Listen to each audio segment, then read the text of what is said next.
గౌరవనీయులు రాష్ట్ర ముఖ్యమంత్రి గారి పర్యటన సందర్భంగా ముఖ్యమంత్రి గారికి ఒక బహిరంగ లేఖను నేను ఈరోజు విడుదల చేయడం జరుగుతా ఉంది. ఎందుకంటే రేపు ముఖ్యమంత్రి గారు సిద్దిపేట నియోజకవర్గ పర్యటనకు వస్తున్న సందర్భంగా రేవంత్ రెడ్డి గారు ఈ నియోజకవర్గానికి చేసినటువంటి ద్రోహాన్ని, ఈ నియోజకవర్గంలో కొనసాగుతున్నటువంటి పనులను రద్దు చేసినటువంటి తీరును అన్ని కూడా ఈ లేఖలో వివరంగా చెప్పడం జరిగింది. రేవంత్ రెడ్డి గారు రేపు సిద్దిపేట నియోజకవర్గానికి వస్తున్న క్రమంలో కొన్ని అభివృద్ది కార్యక్రమాలకు, ప్రారంభోత్సవాలకు ఆయన పెట్టుకున్నారు. అందులో ఒక్కటి కూడా ఈ ప్రభుత్వం వచ్చిన తర్వాత మంజూరు చేసింది కానీ ఈ ప్రభుత్వం ప్రతిపాదనలు పెట్టింది అయితే అంతకంటే లేదు. ఇవన్నీ కూడా మా ప్రభుత్వ హయాంలో ఆనాటి ముఖ్యమంత్రి కేసీఆర్ గారి ఆశీస్సులతో, స్థానిక బీఆర్ఎస్ నాయకత్వము మేమందరం కలిసి ఎంతో శ్రమతో ఇవన్నీ కూడా నిర్మించుకోవడం జరిగింది, వీటిని ఇక్కడ తెచ్చుకోవడం జరిగింది. దానికి రిబ్బన్ కత్తిరియడానికి రేవంత్ రెడ్డి గారు వస్తా ఉన్నారు. అంటే మాదేమో శ్రమ ఫలితం, వారిదేమో శిలాఫలకాల ఫలితం. అంటే శ్రమ ఫలితం మాది, శిలాఫలకాల వంతేమో మీదైంది.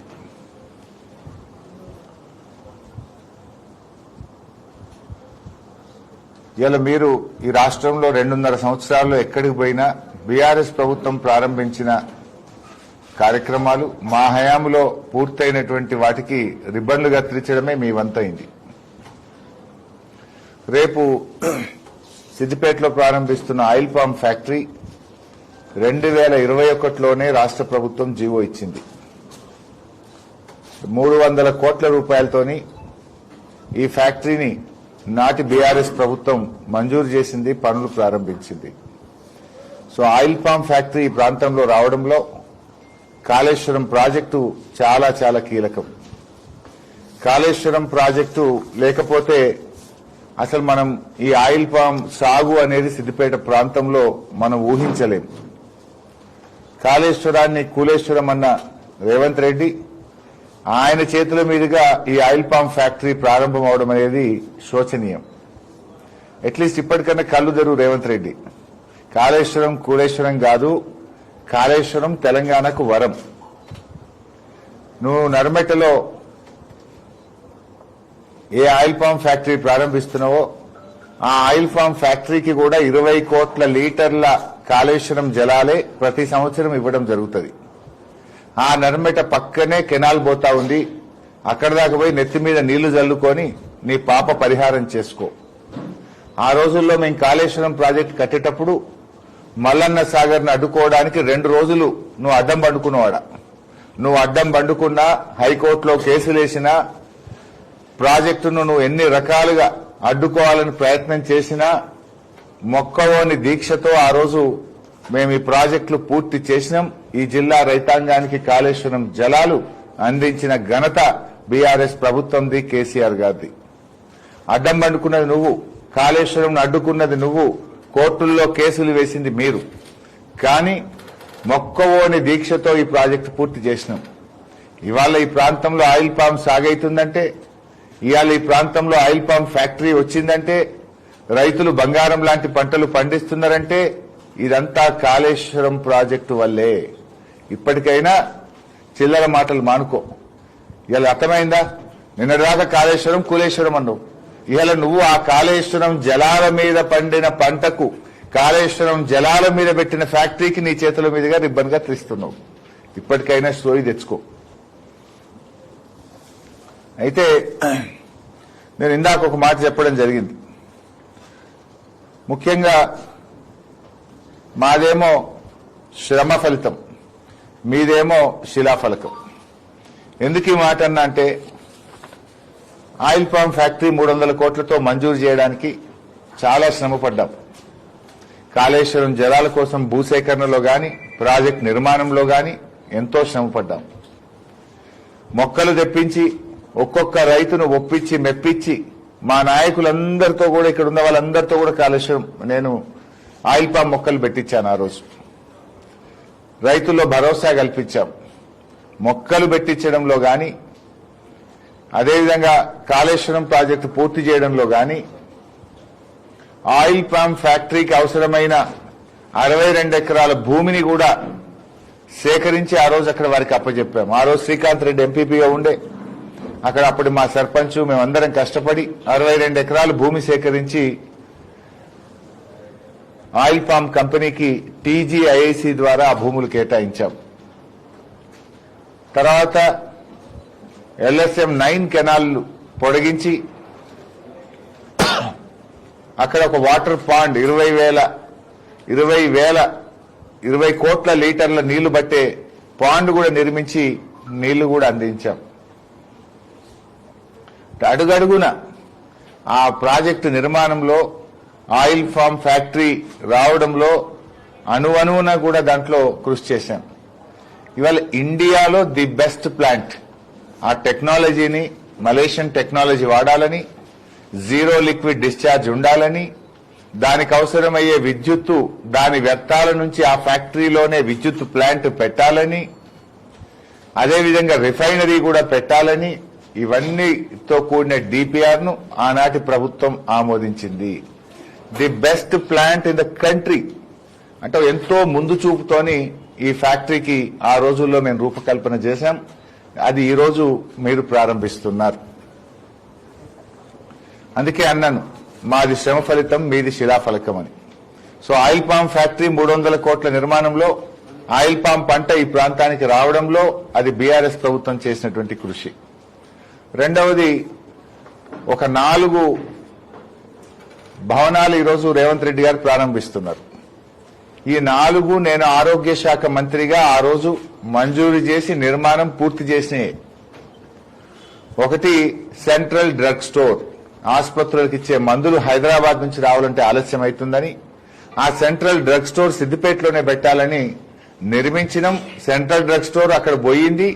2 సంవత్సరాల నుంచి సెంట్రల్ డ్రగ్ స్టోర్ పనిచేస్తుంది, అక్కడే పనిచేస్తుంది. దానికి పలికేసుకుంటుండే ఇవాళ. ఈ సెంట్రల్ డ్రగ్ స్టోర్ అనేది మరి 3,60,00,000తో నిర్మాణం అయిపోయి 2 సంవత్సరాల నుంచి అక్కడ ఫంక్షన్ చేస్తుంది. ఆల్రెడీ అందులో డ్రగ్ స్టోర్ పోయింది, పనిచేస్తుంది. దానికైనా పలికేసుకుంటుండే ఇవాళ. ఇక రెండవది ఆయుష్ హాస్పిటల్.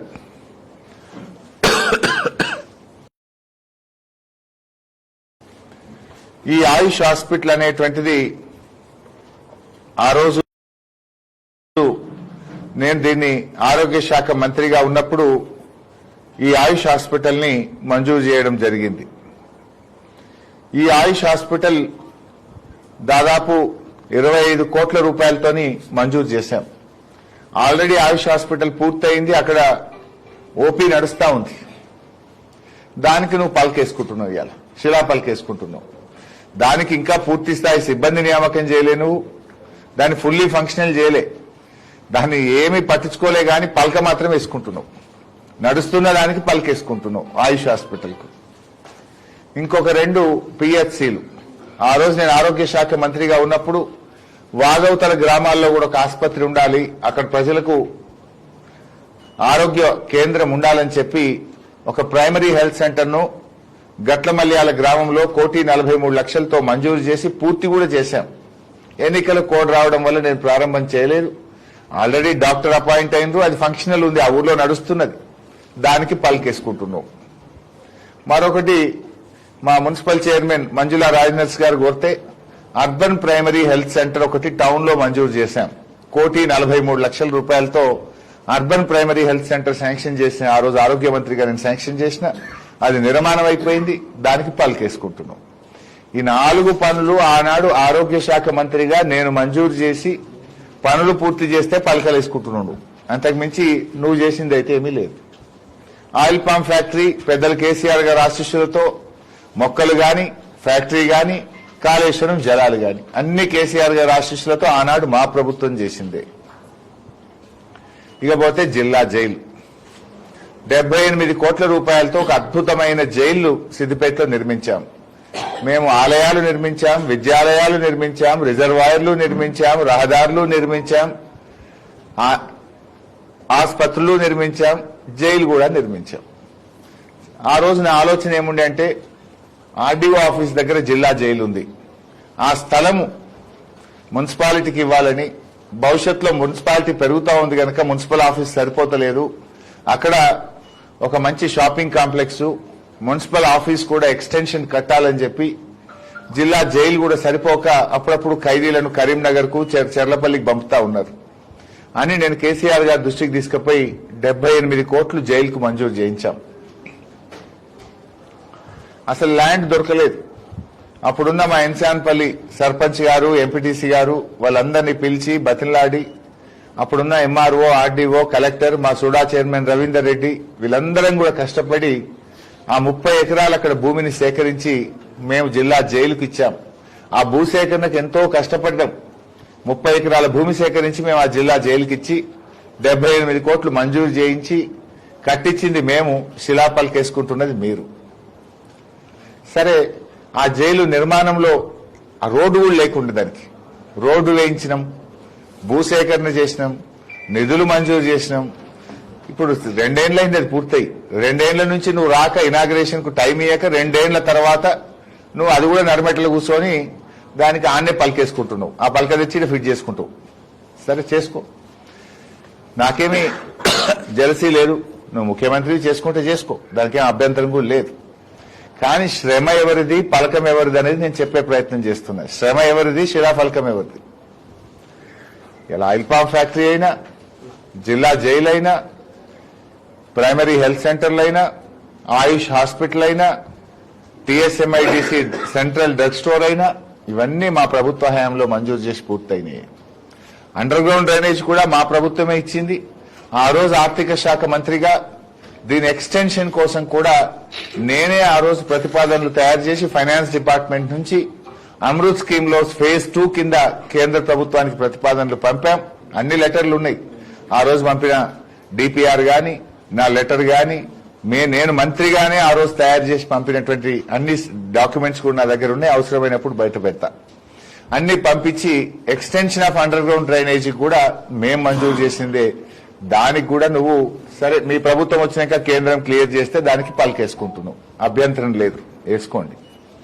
కానీ నేను అడగదలుచుకున్నది ఏంటంటే ఇలా కనబడ్డ దేవుడి మీద ఎలా ఒట్టు పెట్టినావు నువ్వు. రైతు రుణమాఫీ 15 ఆగస్టు కల్లా పూర్తి చేస్తానని మా కొమరెల్లి మల్లన్న మీద ఒట్టు పెట్టినావు, మా ఏడుపాయల అమ్మవారి మీద ఒట్టు పెట్టినావు, మా మెదక్ చర్చి మీద ఒట్టు పెట్టినావు. మరి ఈ రోజుకు రుణమాఫీ పూర్తి కాలేదు. ఇవాళ నువ్వు ఏ గ్రామానికైతే నర్మెట గ్రామానికి వెళ్తున్నావో ఆ నర్మెట గ్రామంలో కూడా ఇప్పటికీ ఇంకా రుణమాఫీ పూర్తి కాలేదు. ఇవాళ మా నర్మెట గ్రామంలో గాని సిద్దిపేట నియోజకవర్గంలో చూసినట్టయితే ఇప్పటికీ 22,819 మంది రైతులకు 300 కోట్ల రూపాయల రుణమాఫీ బకాయి పడ్డవు. దేవుని మీద ఒట్టుపెట్టి రుణమాఫీ చేయకుండా రైతుల్ని మోసం చేసినటువంటి మోసగాడు రేవంత్ రెడ్డి.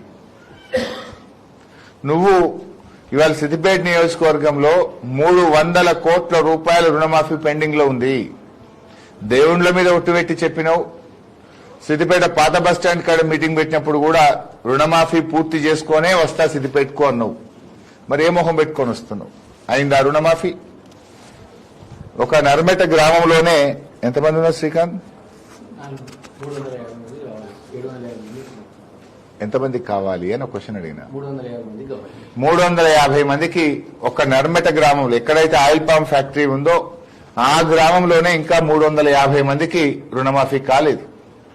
సిద్దిపేట నియోజకవర్గంలో 22,819 మందికి కాలేదు. మా నియోజకవర్గంలో రుణమాఫీ అయింది 48%, కానటువంటి రైతులు 52%. దేవుడి మీద ఒట్టుబెట్టి రుణమాఫీ చేయని రేవంత్ రెడ్డిని ఏమనాలో నాకైతే అర్థం కావట్లేదు. సో చెయ్యి, రుణమాఫీ చేయమని నేను కోరుతా ఉన్నా. 3 పంటలకు రైతు బంధు ఎగ్గొట్టినావు. మరి ఏ పంటకు రైతు బంధు ఇస్తున్నావు? ఇప్పుడు రేపు ఇస్తా అన్నావు, సంతోషం, ఇవ్వండి. కానీ మీరు 3 పంటలకు రైతు బంధు ఎగ్గొట్టారు. 2024-25 ఖరీఫ్ ఎగ్గొట్టినారు.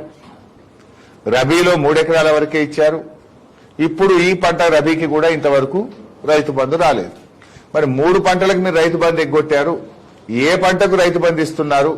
దయచేసి 3 పంటలకు కూడా ఇచ్చిన మాట ప్రకారంగా జీవో ప్రకారంగా బకాయి పడ్డ 3 పంటల రైతు బంధు నిధులు విడుదల చేయాలని చెప్పి రైతుల పక్షాన రాష్ట్రంలోని అందరూ రైతుల పక్షాన మా సిద్దిపేట రైతుల పక్షాన డిమాండ్ చేస్తా ఉన్నా. మూడోది, కాంగ్రెస్ మేనిఫెస్టోలో బడ్జెట్ ప్రసంగంలో పంటల బీమా చేస్తామని ఊదరగొట్టారు. 2.5 ఏళ్లైంది పంటల బీమా అయిందా? పంటల బీమా చేయకపోతేవి వడగళ్ల వాన వల్ల తుఫాను వల్ల నష్టపోయిన రైతులకు ₹1 ఆర్థిక సాయం చేయలేదు. మా దగ్గర 3 సీజన్లలో వడగళ్ల వాన వల్ల పంటలు దెబ్బతిన్నాయి. 2024 ఏప్రిల్, 2025 ఏప్రిల్, మధ్యలో వర్షాకాలంలో కూడా తుఫాను వల్ల అధిక వర్షాల వల్ల పంటలు దెబ్బతిన్నాయి. ఎన్యూమరేషన్ చేసి ప్రభుత్వానికి పంపించాం. ఈ వడగళ్ల వానతో నష్టపోయిన సిద్దిపేట రైతులకు, రాష్ట్ర రైతులకు కూడా తక్షణమే నిధులు విడుదల చేయాలని రైతుల పక్షాన నేను డిమాండ్ చేస్తా ఉన్నా. దేవుడి మీద ఒట్టుబెట్టి రుణమాఫీ మాట తప్పినావు, ఎన్నికల్లో ఊదరగొట్టి రైతు బంధు ఎగ్గొట్టినావు 3 పంటలకు. వడగళ్ల వాన తుఫాను వల్ల నష్టపోయిన రైతులకు కూడా నష్టమైన ఇంతవరకు నయా పైసా ఇవ్వలేదు. వాటికి తక్షణమే నిధులు విడుదల చేయాలని చెప్పి నేను కోరుతా ఉన్నా. రేవంత్ రెడ్డి గారు ప్రభుత్వం వచ్చిన తర్వాత ఒక్క పని కూడా సిద్దిపేట నియోజకవర్గంలో కొత్తగా మంజూరు చేసింది లేదు. కానీ ఇవాళ మా పనులు రద్దు చేశారు. సరే, మేము కష్టపడ్డాం, భూమి సేకరించినాం, నీళ్లు తెచ్చినాం, మంజూరు తెచ్చినాం, పనులు పూర్తి చేసినాం. నువ్వు పలకలు వేసుకుంటున్నావు, పర్వాలేదు వేసుకో. కానీ మీరు ముఖ్యమంత్రి అయిన తర్వాత మా సిద్దిపేటలో 1,070 కోట్ల రూపాయల పనులు రద్దు చేశారు. ఆన్ గోయింగ్ పనులు అర్ధాంతరంగా ఆపివేశారు, మధ్యలో నిలిపివేశారు. నేను ఈ ప్రెస్ మీట్ పెట్టే ఉద్దేశమే రద్దు చేసిన 1,070 కోట్ల రూపాయల పనులను పునరుద్ధరించాలని నేను డిమాండ్ చేస్తా ఉన్నా. మేం చేసిన పనులకు పలకలు వేసుకుంటున్నావు, వేసుకో. మాది శ్రమ ఫలితం, నీది పలకలు ఫలితం. నాకేమీ బాధ లేదు. ప్రజలకు అందుబాటులోకి వస్తే చాలు. నా కష్టం ఫలించింది, ఇలా ప్రజలకు అందుబాటులోకి వచ్చింది. I'm happy with that. పలక ఉంటేంది, లేకపోయింది. ప్రజల మనో పలకల మీద మా పేరుంది. శిలాపలకం మీద నీ పేరుండొచ్చు, కానీ ప్రజల మనోఫలకల మీద ఇది ఎవరు కట్టిండ్రు ఆయిల్ పామ్ ఫ్యాక్టరీ అంటే హరీష్ రావు గారు, బీఆర్ఎస్ ప్రభుత్వం, కేసీఆర్ గారని ప్రజల మనోఫలకల మీద మా పేరుంది. శిలాఫలకాలతో నాకు వచ్చేది లేదు, పోయేది లేదు. కానీ నా ఆవేదన ఏంటంటే ఆనాడు బీఆర్ఎస్ ప్రభుత్వం మంజూరు చేసిన 1,070 కోట్ల రూపాయల పనులు మీరు రద్దు చేశారు, అర్ధాంతరంగా పనులు నిలిపివేశారు. తిరిగి వాటిని పునరుద్ధరించాలని నేను డిమాండ్ చేస్తా ఉన్నా. ప్రభుత్వ వెటర్నరీ కాలేజ్ ఆగిపోయింది, రంగనాయక్ సాగర్ టూరిజం ప్రాజెక్టు ఆగిపోయింది, కోమచ్చెరు శిల్పారామం అర్ధాంతరంగా ఆగిపోయి ఆ పనులు మిమ్మల్ని వెక్కిరిస్తా ఉన్నాయి. సిద్దిపేట నియోజకవర్గ ఔటర్ రింగ్ రోడ్ పనులు ఆగిపోయినాయి. తోర్నాలలో బీఎస్సీ అగ్రికల్చర్ ఆఫీస్ యొక్క భవనం ఆగిపోయింది, కాలేజ్ బిల్డింగ్ ఆగిపోయింది. బీఎస్సీ అగ్రికల్చర్ కాలేజ్ బిల్డింగ్ పనులు ఆగిపోయినాయి. మిట్టపల్లిలో ఎస్సీ గురుకుల రెసిడెన్షియల్ కాలేజ్ పనులు ఆగిపోయినాయి. మా స్పోర్ట్స్ స్టేడియం పనులు ఆగిపోయినాయి. 2 టౌన్ పోలీస్ స్టేషన్ భవనం, 3 టౌన్ పోలీస్ స్టేషన్ భవనం, సిద్దిపేట ఇల్లంతకుంట 4 లైన్ రోడ్, సిద్దిపేట కిష్టాపూర్ రహదారి, అదేవిధంగా మల్టీపర్పస్ ఆడిటోరియం, ఇక్కడే బ్లాక్ ఆఫీస్ చౌరస్తాలో integrated veg non veg market. ఈ పనులన్నీ మీరు రద్దు చేసినారు. ఈ పనులలో కొన్నింటిని మీరు కొడంగల్కి ఎత్తుకపోయారు. సిద్దిపేట వెటర్నరీ కాలేజీ కలెక్టరేట్ పక్కనే హెలికాప్టర్లకు వెళ్ళి చూడు, పిల్లర్లు నిన్ను ఎక్కిరిస్తాయి. అర్ధాంతరంగా ఆగిపోయిన పనులు నిన్ను ఎక్కిరిస్తాయి. అది సగం పనులు అయినాక ఆ కాలేజీని నువ్వు కొడంగల్కి ఎత్తుకపోయినావు. ఇది ఒక ముఖ్యమంత్రికి చేసే పనే? ఏ మొహం పెట్టుకుని సిద్దిపేట వస్తున్నావు? నేను మీ వెటర్నరీ కాలేజీ సిద్దిపేటలో రద్దు చేసి కొడంగల్కి ఎత్తుకపోయినా చాలా గొప్ప పని చేసినా అని చెప్పడానికి వస్తున్నావా? మీ రంగనాయక్ సాగర్ టూరిజం ప్రాజెక్ట్ ఆపేసినా, మీ రింగ్ రోడ్ ఆపేసినా, మీ బీఎస్సీ అగ్రికల్చర్ కాలేజ్ బిల్డింగ్ రద్దు చేసినా, ఎస్సీ మహిళా రెసిడెన్షియల్ గురుకుల పాఠశాల భవన నిర్మాణం ఆపేసినా, మీ స్టేడియం పనులు ఆపేసినా, మీ 3 టౌన్ 2 టౌన్ పనులు ఆపేసినా, మీ చిన్న కోడూరు అల్లిపూర్ ఇల్లంతకుంట 4 లైన్ రోడ్ పనులు ఆపేసిన ఇవన్నీ నేను చేసిన గొప్ప ఘనకార్యాలని చెప్పడానికి వస్తున్నావా? నేను అడుగుతున్నది ఏంటంటే రద్దు చేసిన 1070 కోట్ల రూపాయల పనులను తిరిగి పునరుద్ధరించండి, ఆ పనులు కొనసాగింపజేయాలని మా నియోజకవర్గ ప్రజల పక్షాన్ని డిమాండ్ చేస్తున్నాం.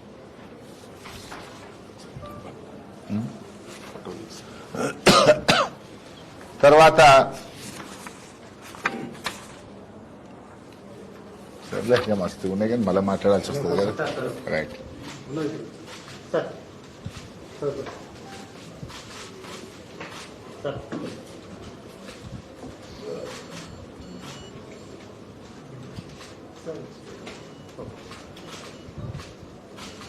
రైట్. శేషు ఇది రిలీజ్ చేయను. సరిపోయిందా?